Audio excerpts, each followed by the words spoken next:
to the city of Nephi. I wasn't even sure those places ever existed. And what I found in my anthropology classes is that my Christian friend was right, and the Book of Mormon was wrong.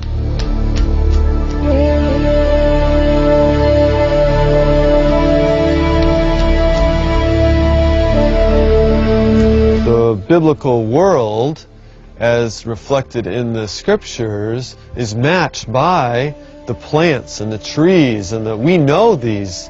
Figs, almonds, palm trees, wheat, barley. When I read the New Testament, I see the relationship between Jesus and his world as one that represents accurately the types of animals that we find in the ancient Near East. The animals that are mentioned in the Bible still do exist today. It's true that some are no longer existing here, such as lions, but we have explorers centuries ago that speak of these. There's no doubt, even if they don't exist today, that they did exist in antiquity.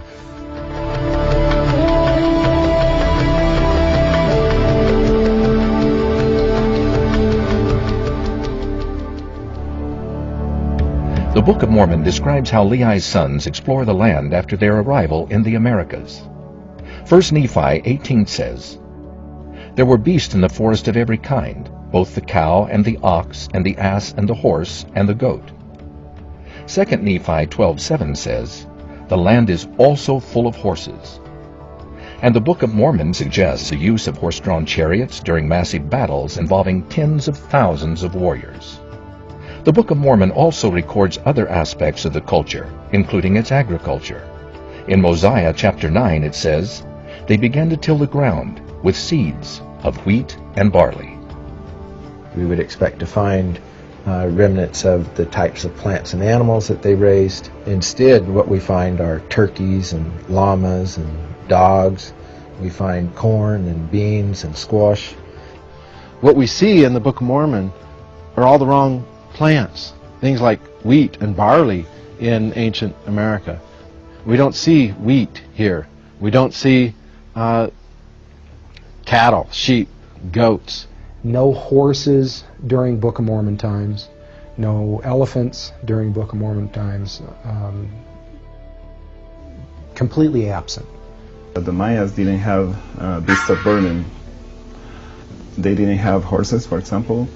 The first time we saw a horse, as far as we know, was when a white man rode a horse from Albany up here in 1677. So the stories of riding horses into battle could not have occurred in the Americas.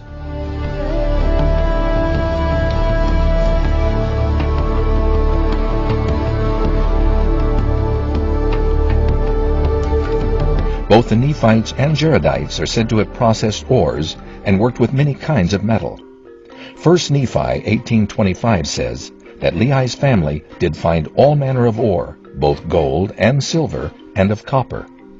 We don't find the use of metals like gold, copper in metallurgic terms, like you see described in the Book of Mormon with references to bellows and other tools of metallurgy.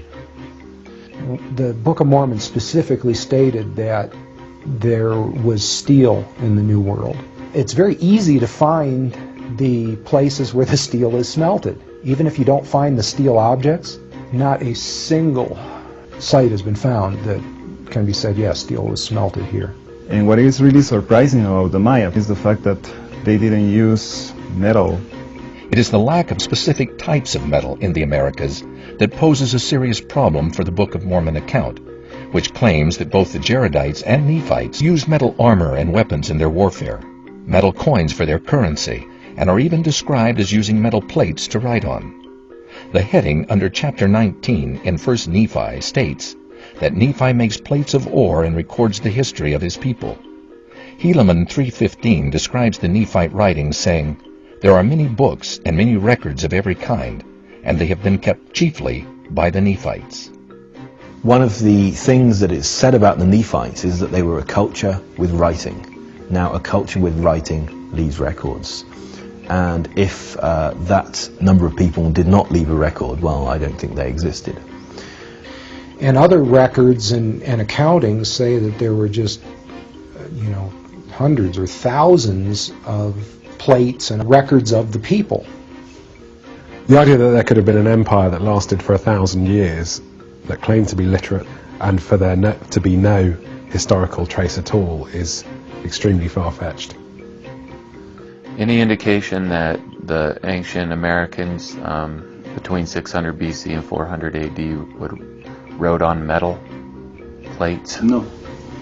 Ancient writings have been found from all of the empires that surrounded the kingdom of Israel, but none so abundant as the biblical manuscripts that have been found coming from the Israelites themselves. The earliest known part of the Bible to have been preserved in archaeology is a short passage from Numbers chapter 6 verses 24 to 26 that was discovered by Gabriel Barkai. In an excavation which I directed here in Jerusalem, we found two small tiny silver plaques. They carry in the ancient Hebrew script the oldest biblical verses that we own. They come from this very period, the 7th century BC.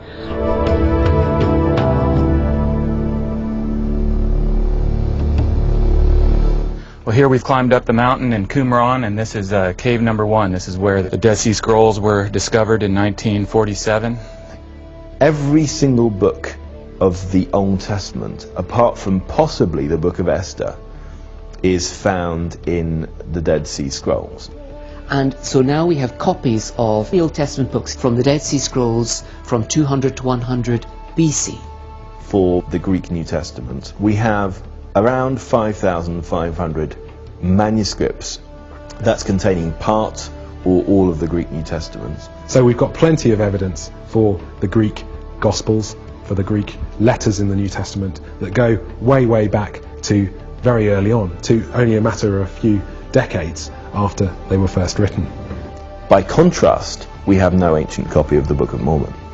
We have manuscript evidence that's almost 2,000 years old for the New Testament and over 2,000 years old for the Old Testament. For the Book of Mormon, I'm not aware of any manuscript evidence at all. But with the Book of Mormon, we have no documentary trail. We do not have texts that we can go to until 1830.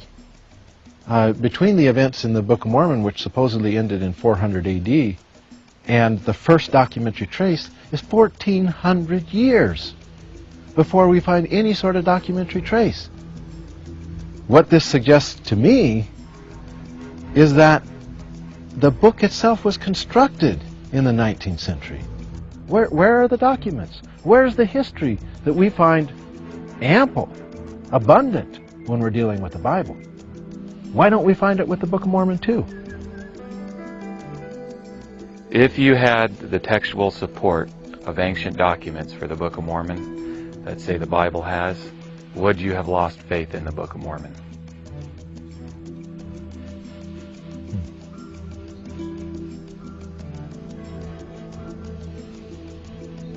That's a good question. I mean, quién sabe? Who knows?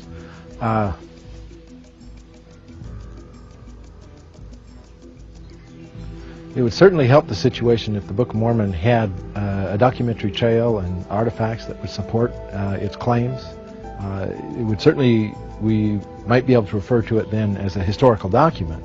The Book of Mormon states in Mormon 9:32 that the language used in ancient America by the Nephites was called Reformed Egyptian. And that's what it says in the Book of Mormon, that they wrote in Reformed Egyptian.